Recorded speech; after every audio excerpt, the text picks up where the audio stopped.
Le Twitter officiel de Persona 5 X Global vient d'utiliser les deux prochains personnages, qui seront Yui et Minami Misashita, alias Marianne. Dans cette vidéo, je vais vous résumer le kit de chaque personnage, ce qu'elle va sur la version chinoise du jeu, et s'il faut les poules. Nous allons tout d'abord commencer avec Yui, vu que c'est la première à sortir. Yui est une DPS électrique, basée sur les attaques de suivi. Son premier skill inflige 185 de dégâts électriques selon son attaque à une cible. 68% de chance d'électrifier un ennemi qui n'est pas électrifié. 30% de dégâts supplémentaires aux cibles électrifiées. Passons maintenant au deuxième skill. Inflige 60% de dégâts électriques selon son attaque à tous les ennemis. Fait 25% de dégâts supplémentaires à la cible principale.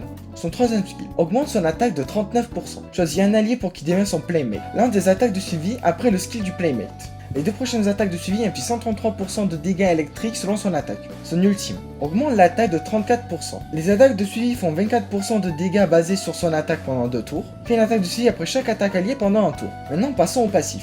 Augmente de 36% les dégâts infligés aux ennemis électrifiés avec les attaques de suivi. Maintenant son deuxième passif. Si le playmate est présent, le playmate et lui gagne 12% de taux critique et d'attaque. À 0, 35% de chance de faire une attaque de suivi de 80% de son attaque après un skill allié. Ce sera une attaque électrique. Augmente les dégâts électriques que l'ennemi va subir de 15% pendant 2 tours. Alors que peut-on dire de lui? On peut voir que nous avons besoin d'un autre DPS à côté pour qu'on puisse faire des dégâts. Et que lui est plus pensé comme un sub DPS qu'un DPS à part entière. Alors il faudra avoir un autre DPS à côté. Je vous conseillerais Closer, en plus d'être électrique et faire des dégâts supplémentaires avec un de ses passifs de 8 qui augmentera les dégâts électriques infligés à l'ennemi. En plus d'avoir un set qui augmente les dégâts électriques quand on fait une compétence. Maintenant passons à Minami. Minami est une healeuse de type lumière. Pour son premier skill, inflige 55% de dégâts lumineux selon ses PV max, donne un stack de bless à tous les alliés et gagne un stack de nectar. Son deuxième skill soigne 17% de ses PV max plus 1488 à un allié et soigne l'allié qui a le moins de PV.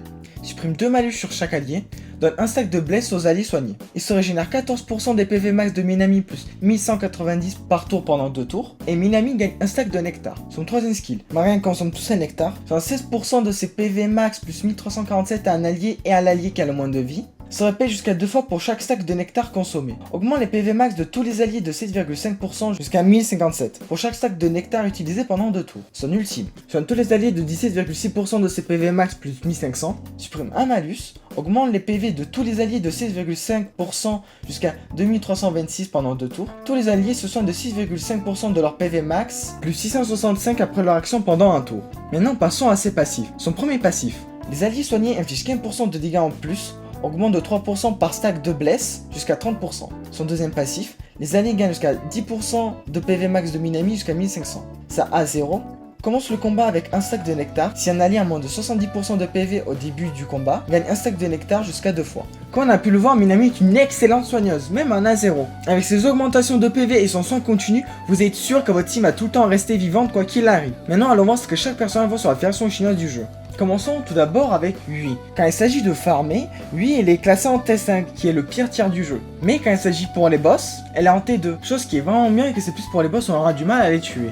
Quant à Minami, elle s'en sort beaucoup mieux. En général, elle est en T0, mais contre les boss, elle est en T05. Chose qui est vraiment très intéressant pour un soigneur.